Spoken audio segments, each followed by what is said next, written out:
1년 넘게 지속되어 온 국민의힘 이준석 사태가 마무리 수순에 접어들었습니다. 국민의힘 윤리위는 어제 이준석에 대한 추가 징계 개시를 결정했고, 오늘 열린 의원총회에선 주호영 의원이 신임 원내대표에 선출됐습니다. 이와는 별개로 이준석에 대한 조사를 마친 경찰이 기소 의견으로 해당 사건을 검찰에 송치할 것이란 전망이 우세한 가운데 이준석의 마지막 발악이 시작됐습니다. 오늘은 국민의힘 윤리위가 추가 징계 절차에 착수한 것을 두고 이준석이 유엔에 제소할 것이라고 해 보는 이로 하여금 실소를 금치 못하게 했는데요. 보다 못한 홍준표 대구시장이 한마디 거들었습니다. 관련 소식 발빠르게 전달해드립니다.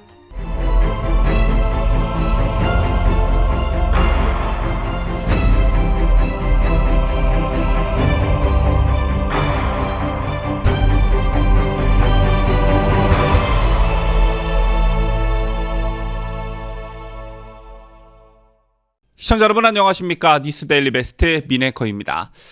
끝이 보이지 않을 것만 같았던 이른바 국민의힘 이준석 사태가 이제 정말 막바지 수습 국면에 접어들었습니다. 벌써 1년 넘게 지속되어 온 당내 분란과 혼란에 이미 많은 것을 잃었고 많은 분들이 지치셨을 거라 생각하는데요. 잠깐 이준석 하나 말끔하게 제거하지 못하고 질질질 끌려다녔던 국민의힘에 대한 실망감도 그 어느 때보다 크셨을 거라 생각합니다. 그렇다면 이준석 사태로 잃은 것만 있었느냐? 저는 아니라고 보는데요. 얻은 것도 있었고 분명 반면교사 삼아야 할 대목도 많다라고 저는 생각합니다. 그게 무엇인지에 대해서는 잠시 후 살펴보기로 하고요. 자, 일단 오늘 있었던 원내대표 선출 소식부터 전해드립니다. 국민의힘 신임 원내대표에 우선 주호영 의원이 선출됐습니다. 주의원과 호남 재선 이용호 의원의 양자 대결로 진행된 이번 원내대표 선거는 사실상 주호영 추대 형식으로 진행이 됐는데요. 당초 10명 안팎의 후보군이 거론됐지만 친윤계 등 주류가 나서 교통정리를 한 덕에 주호영, 이용호 양자 대결로 진행이 됐고, 여기서 이용호 의원이 예상 밖 선전을 한 것입니다. 주 신임 원내대표는 오늘 열린 의원총회에서 투표에 참여한 의원 106명 중 61명의 지지를 얻어 당선됐습니다. 반면 이용호 의원은 42표를 얻었는데요. 당초 주호영 의원의 압도적인 우세가 예상이 됐지만 이 의원이 깜짝 선전한 것입니다. 여러분 아시다시피 이용호 의원은 국민의당과 무소속을 걸쳐 지난 대선 때 입당해 당내 기반이 탄탄하지 않은 것으로 평가됩니다. 그럼에도 불구하고 이용호 의원이 선전할 수 있었던 배경이 무엇인지 이런저런 해석들이 나오고 있는데, 우선 지도부의 무리한 추대 시도와 미흡한 상황 관리에 대한 반감이 작용했을 것이란 분석입니다.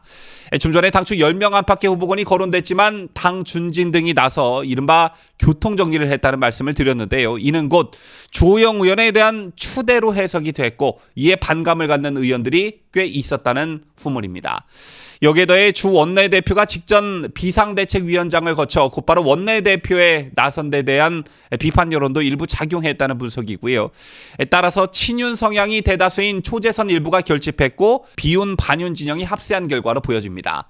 어쨌든 이용호 의원이 예상 밖 선전을 보이면서 주호영 신임 원내대표에 대한 리더십이 일정 부분 타격을 받을 것으로 보여지는데요. 현재 정진석 비대위원장과 오늘 선출된 주호영 원내대표에게 주어진 임무는 무엇보다 당의 조속한 안정화와 전당대회 준비겠지요. 참고로 주 원내대표 임기는 내년 4월까지입니다. 당원상 원내대표 임기는 1년이지만 주 원내대표는 전임 권성동 원내대표의 자녀 임기만 수행하겠다고 밝힌 바 있습니다.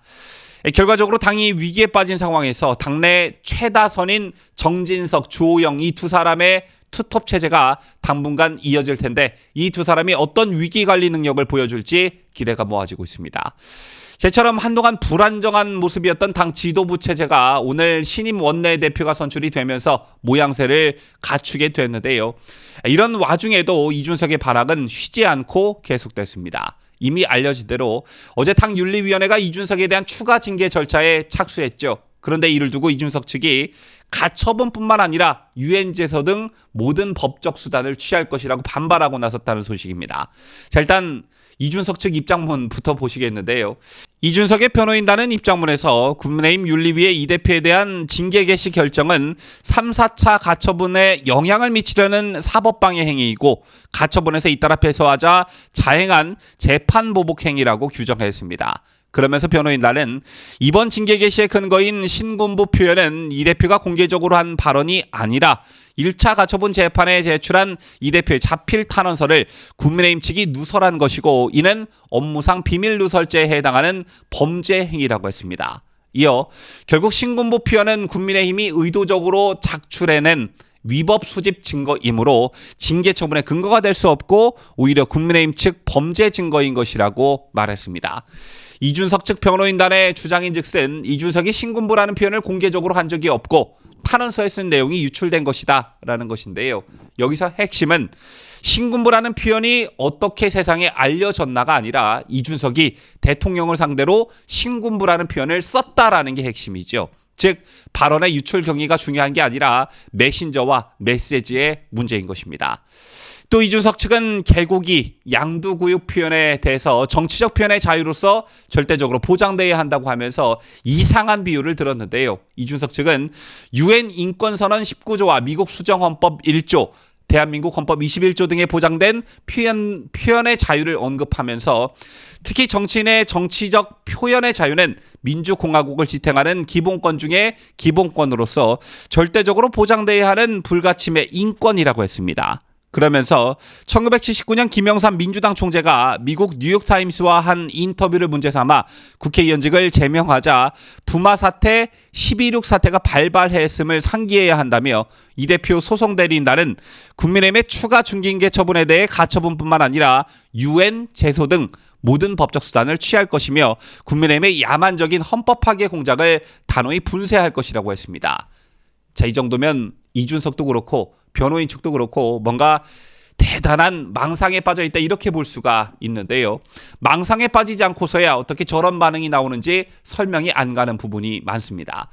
자신의 비위 문제로 궁지에 몰리게 되자 대통령과 당 소속 의원들에 대한 무지막지한 발언을 쏟아내며 당을 혼란에 빠뜨린 게 이른바 이준석 사태의 본질입니다. 자, 그런데 이 모든 걸 표현의 자유라면서 UN 인권선언, 미국 수정헌법, 대한민국 헌법 모두를 들먹이면서 그것도 모자라 자신을 핍박받는 김영삼과 동일시하는 어떤 망상적 행태를 보이고 있습니다. 이게 망상이 아니라면 가능한 표현들일까요? 대한민국은 표현의 자유가 보장된 나라가 맞지요. 하지만 특정인이 특정한 의도를 가지고 하는 말들이 개인이나 조직 그리고 단체에 막대한 피해와 손해를 끼친다면 그건 표현의 자유가 아니라 범죄인 것입니다. 자, 오늘 홍준표 대구시장도 이준석 추가 징계와 관련해 한마디 거들었는데요. 홍준표 대구시장은 국민의힘 윤리위원회가 양두구육, 신군부 발언 등을 이유로 이준석에 대한 추가 징계 절차에 들어간 것에 대해 표현의 자유도 그 내재적 한계를 넘어서면 보호받지 못한다라고 일갈했습니다. 홍준표 시장은 오늘 페이스북을 통해 정치판에는 표현의 자유도 있지만 징계의 자유도 있다는 것을 알아야 한다며 표현의 자유라고 하더라도 그 내대적 한계를 넘어서면 해당 행위를 이유로 징계 제명된 전례도 있고 그 제명의 합법성과 정당성을 인정한 법원의 판례도 있다라고 했습니다. 그러면서 홍준표 시장은 그토록 자중하라고 했건만 사태를 이 지경에까지 오게 만든 점에 대해 많은 유감을 표한다. 거듭 유감이라면서 세상은 언제나 본인 중심으로만 돌아가지 않는다. 당이 하루속히 정상화되었으면 한다라고 적었습니다.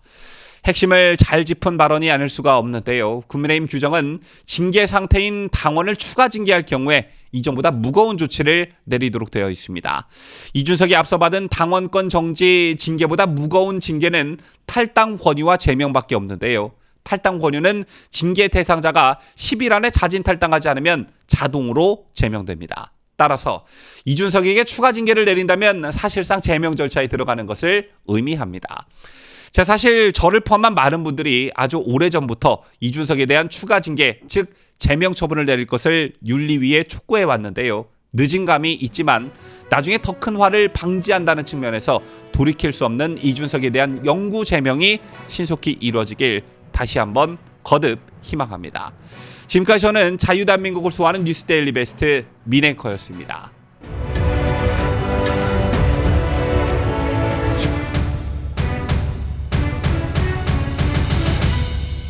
함께해요. 뉴스데일리 베스트.